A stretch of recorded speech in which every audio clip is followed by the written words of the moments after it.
বিসমিল্লাহির রহমানির রহিম। আজকে ত্রয়োদশ সংসদ নির্বাচন 12 ফেব্রুয়ারি। এই নির্বাচনকে নিয়ে আজকে 3টি মাস আমরা বাংলাদেশ জাতীয়তাবাদী দলের অসংখ্য নেতাকর্মী অক্লান্ত পরিশ্রম করেছি। আমরা এই আসনের এই ওয়ার্ডকে আমরা আগে বলেছি, এই ওয়ার্ডটা হলো বিএনপি অধ্যুষিত এলাকা।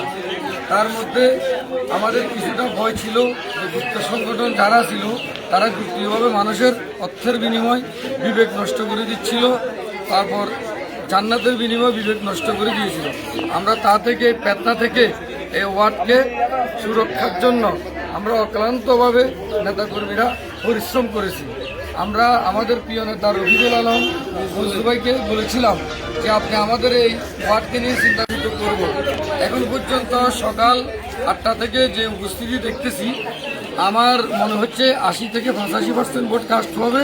তার মধ্যে আমরা বিপুল ভোটে নির্বাচিত হব ধানের শীষ মার্কায়, এটা আমরা প্রত্যাশা করি। আমরা এটাও আশা করি যে এখন পর্যন্ত যেভাবে সুস্থভাবে নির্বাচন চলছে বিকাল 4টা পর্যন্ত এভাবে সুস্থ নির্বাচন অব্যাহত থাকবে। ধন্যবাদ আপনাকে।